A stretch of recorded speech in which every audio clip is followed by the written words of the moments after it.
Welcome to today's Talk Business and Politics. I'm Roby Rock, joined by John Brummett of the Arkansas Democrat Gazette. Good to see you safely from a distance. And you. Yes. Good to be here. I still can't wait for us to get past all of this and us to remain this far apart from each other. I think we've at least set that precedent. And it seems to be working for both of us. Well, what have you been doing with your time? Has your life changed dramatically? I mean, the newspaper columnist typically turns in a column, and I don't know what you do the rest of your normal routine. Think about the next column and the next column. What are you doing? Since I went back to the Arkansas Gazette as a contractor in 2011, I've been socially distancing as a lifestyle. I mean, I work at home, so it's not that much different for me. As long as the internet's up and the send button sends, my life has not changed that much. My wife is there with me. She normally is out and about, and she's not. And that's been excellent for the relationship. And with the usual challenges of negotiating the same space. And then I got a couple of tennis buddies who like to hit the tennis ball, and we go to a vacant public court, and we get baseline to baseline, which is more than 6 feet, and we get a little exercise. So I'm functioning okay, relatively normally, but there's nothing about this that is normal. Yep. It's just a heaviness that hangs over all that we're doing.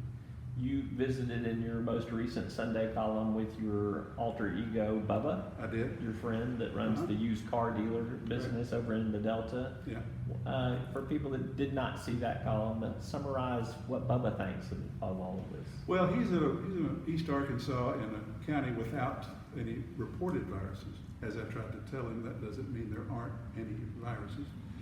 He had sold a pickup truck, and was happy about that. This is his big season.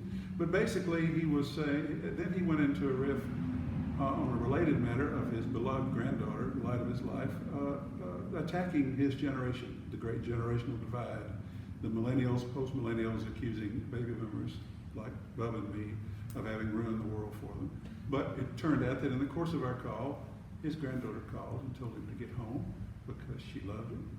And she was one granddaughter who did not want to sacrifice her grandparent to this virus, or to the economy, or for the benefit of the economy. So I worked all of that into this visit with Bubba. It's good to know that Bubba's life is still bubbling along just fine. He went fishing. He went fishing. Yeah. And he offered me toilet paper. Oh, did he? And I sped over and got some. Did you? Mm-hmm. Yeah. Did he throw in a truck? Well, he said he was thinking about selling the toilet paper and offering to pick up as a premium item for selling a roll of toilet paper. That's a madness out there, as you know. Yes, very well aware of that. Yeah. Since we last sat down, Congress completed its CARES package, which offers too much for you and I to have to go into, but let's talk a little bit just more about the politics of that. Do you think that you saw enough bipartisanship in that measure to give you some hope that we will continue to work in some sort of bipartisan fashion on this pandemic, or did you see too much partisanship in the way that some of the framing of what the outcome was? Somewhere in between. In the outcome, I was pleased. You get 535 people. There are going to be some who don't behave as you would have them, and there's a lot of power, at least especially on the Senate side, for one member to delay things. And then there was some politicized private negotiations about what would go in the bill, and both sides were accusing the other of either trying to take care of the corporations or trying to advance a democratic liberal agenda and holding us hostage to that while we need to be fighting the crisis. But everything,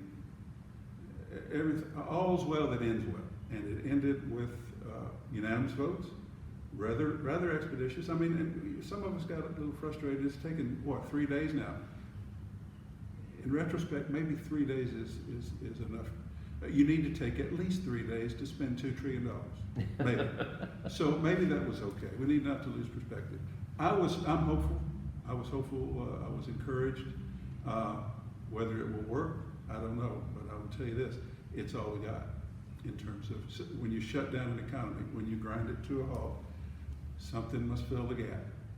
and they rose to that occasion. Yeah, it's a big gap. Now, in the state of Arkansas, we really didn't see any partisanship, to be honest with you. Right. 100-0 vote in the House, 35-0 vote in the Senate. They got in, they got out, they socially distanced the whole time. It was peculiar. It was extraordinary, as an extraordinary session of the legislature will be. But maybe the most extraordinary thing was that they were lockstep in agreement on everything the whole way through. Well, we tend to be more bipartisan and cooperative in Arkansas than the federal government does. Most states do, I think, and we certainly do. It's our history. But this is special. I mean, basically, everybody can understand why we're down as much money as we're down. Everybody understands that we have needs that need to be filled. Everybody can understand we got a surplus. Well, let's just let the governor spend the surplus. It was rather simple. Let's give him the authority. And I wasn't surprised by the outcome. Now, I will say, and I wrote in a column, in Washington, if the Congress had been asked to appropriate a large sum of money into a fund for the control of Donald Trump, with Mitch McConnell and a couple of other people being the people for him to run it by, that would have been called, and was called, a slush fund. And it would have derailed, at least for a time, the discussion. But in Arkansas, that did not happen. I think there's simply, it's government closer to home. We see these guys, we know these guys, and we don't think Asa Hutchinson is going to raid this fund with nephew Jim Hendren helping him steal us blind at a time of crisis. But that's an example of how diseased our Washington culture can sometimes become, because that very kind of thing can't work when there's extreme partisan distrust. But it worked here, thank goodness. Thank goodness. And we'll have a fiscal session that I'm told is going to resemble pretty much the way the special session did with the distancing, and not sure if the House members will convene at Jack Stevens Center again. Maybe they will. That seemed to work okay for them, but we'll see how that works. Let me just, I guess, end with you offering viewers and listeners some sort of assurance here. March has been the longest March I can ever recall in my lifetime. April is likely to be longer. Yes. Yes. We have not peaked in this country Right. or this state yet. Right. What is it going to require of people to not absolutely lose their minds on this? It's simply going to require rising to the personal occasion, rising personally to the occasion. There isn't any choice. We must distance ourselves. We must do these things, and they are, I think the numbers are being held down. I think we are lessening the peak demand by our behavior. But you just have to, you have to rise to the occasion and understand that in terms of sacrifice, probably sitting around my house through a long April with bad news every day, and sitting around my house into May with bad news every day, and maybe longer, is awful. And I'll have moments when I will scream out, probably. But it's less than being in a rainy foxhole for 30 days on Okinawa, being shot at, as my father was, as many of our fathers and grandfathers were. This is the challenge of our time, and we simply have to rise to it. And by most accounts, our basic needs will be attended to. We can still go to the grocery store and get our food. You probably got Netflix and Amazon Prime to entertain yourself. If you have a plumbing issue in your home, a plumber will still come, may wear a mask, and you may keep your distance. I hope you do. Utilities will be served. Just rise to the occasion, to be still and wait it out. But it's going to be, I think your observation is exactly right. Marches, I've had just moments of just gloom, driven maybe in part by the weather. But then you go on, and I've had days when I think, I'm just going to read this book today. I'm caught up on my columns. I'm going to get away from it for the day. But I can't. It's in my nature to keep up. And sometimes the news just becomes overwhelming. When you think about what's going on in New York and now New Orleans and then Detroit and then the front lines of medical care with the lack of equipment. But you have to weather them and try to keep perspective. And then the incentive is that we all come out of this able to get back to normal.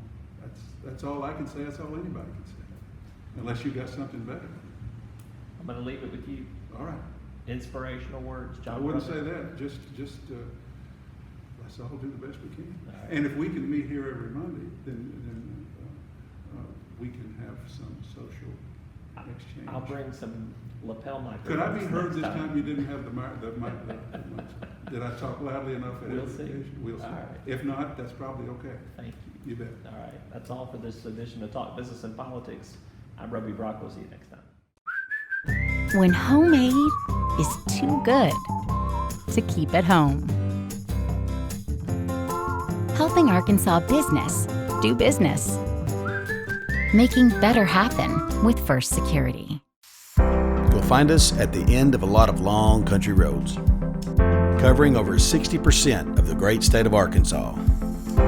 Our 17 electric distribution cooperatives are working day and night to provide reliable, affordable power to over 500,000 homes, farms, and businesses, just like yours.